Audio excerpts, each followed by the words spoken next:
Gihimo ang pagpirmahanay sa Memorandum of Agreement niitong Marso 17, 2014 dito sa buhatan sa Mayor, tali sa lokal ng gamhanan sa syudad o sa Desaltation Incorporated, Bacolod City.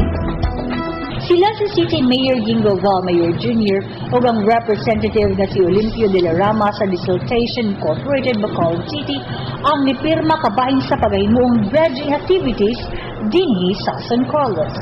Ang dredging na paghimuon may kalibutan sa gipropose nga environmental remediation and enhancement sa siyudad sa San Carlos tungod kay ang katawhan sa San Carlos sa apektado man sa baha nga makadaot sa mga butang usahay mukutlo pa o ginabuhi kay ang mga sapa sa San Carlos mabaw na tungod sa mga balas o mga basura gikan sa bukid nga gibanlas padulong sa ubos.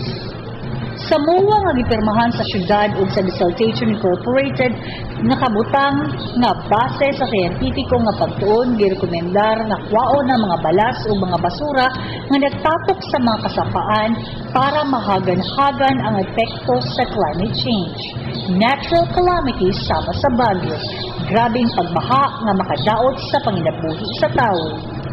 Base sa pag-assess sa siyudad sa San Carlos na ila nga ang mga sapa nga ngayon sa dredging project mao ang Doon River sa Barangay Rizal ug ang Palampas River ug ang mga hinabwa o kung nakuha nga mga balas gikan ini dito ibutang sa reclamation area sa Barangay Size. Agenda, but we have some guests that I first need to talk to them so that they can read the presentation. Actually, this is a photo behind that's what I wanted to present to our council because it is also in line with our disaster risk reduction management, which really is for the silting of our rivers. This is the Andoon and Palampas rivers.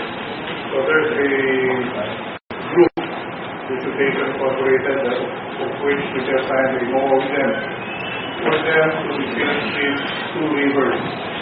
Usa masugdan ang dredging activities base sa gikasabutan sa both parties, kinahanglan ang Desaltation Incorporated sa Bacolod City nga maoy mohimo sa dredging mo-comply sa mga rekisitos sa kinahanglan nga mao ang Environment Compliance Certificate, ECC gikan sa DENR ug ang necessary endorsement gikan sa Department of Public Works and Highways para sa proposed risk reduction activity of the rivers sa San Carlos o sa incidental disposal of the dredged materials. Project, since you have permits to comply, ECC to comply, you have certain environmental mitigating measures to accomplish also or undertake. So we will be allotting certain amounts for that matter as required by law.